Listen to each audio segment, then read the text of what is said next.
श्री जगतमाता जगदंबानी जय हो, श्री महालक्ष्मीनी जय हो, श्री सरस्वती देवीनी जय हो, श्री महाकालीनी जय हो। जुदा जुदा नाम अने स्वरूप धारण करनार नवखंड नारायणनी जय हो। श्री दुर्गा सप्तशतीना महान अने चमत्कारिक पाठનું નિત્ય શ્રવણ કરીએ અને જગદંબાને પ્રાર્થના કરીએ કે હે માં, તમારા આશીર્વાદ સદાય અમારી ઉપર વરસાવજો અને સદાય અમારું રક્ષણ કરજો। તો સાંભળીએ દુર્ગા સપ્તશતીનો અધ્યાય 13મો। શ્રી ગણેશાય નમઃ। અધ્યાય 13મો। દેવીનું સુરથ અને વૈશ્યને વરદાન।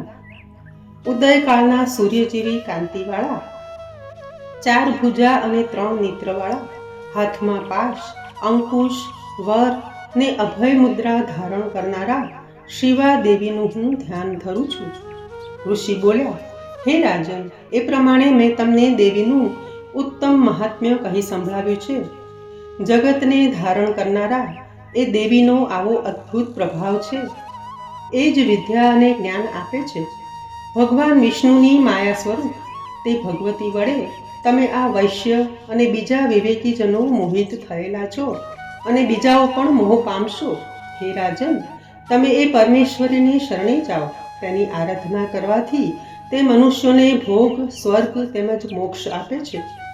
માર્કંડેય બોલ્યા કે તેમના આ વચનો સાંભળીને રાજા સુરથે મહાભાગ મહર્ષિને પ્રણામ કર્યા।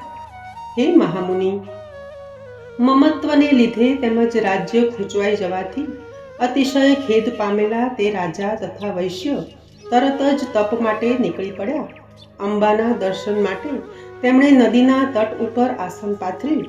ત્યાં તે વૈશ્ય દેવી સૂક્તનો જપ કરતા રહ્યા।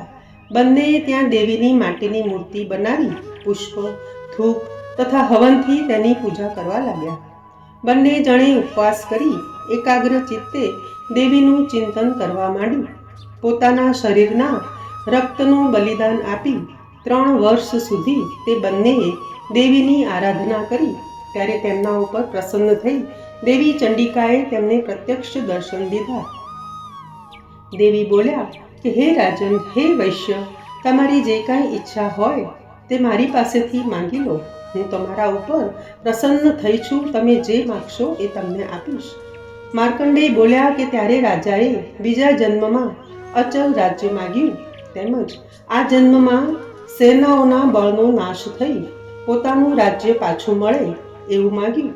જ્યારે વૈશ્યનું મન સંસાર પ્રત્યે વિરક્ત થયું હતું, તેથી તેણે મમત્વ અને અહંતા રૂપી આસક્તિમાંથી છોડાવનારું બ્રહ્મ જ્ઞાન જ માગ્યું। દેવી બોલ્યા, હે રાજન, થોડા દિવસમાં તને તારું રાજ્ય પાછું મળશે।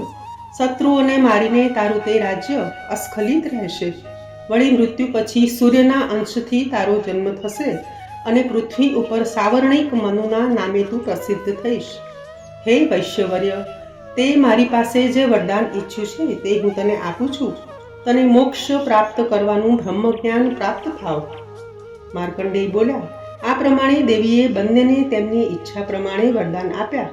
તે બંનેએ ભક્તિપૂર્વક દેવીની સ્તુતિ કરી બાદ દેવી અંતર્ધ્યાન થઈ ગયા। આમ દેવીનું વરદાન મેળવીને તે સુરથ રાજા સૂર્યથી જન્મ પામીને સાવર્ણી મનુ બન્યો। ઇતિ શ્રી માર્કંડેય પુરાણે સાવર્ણિક મન્વંતરે દેવી મહાત્મ્ये સુરથ વૈશ્ય વર પ્રદાનમ નામ 13દશોધ્યાય। જય અંબે, જય જગદંબે।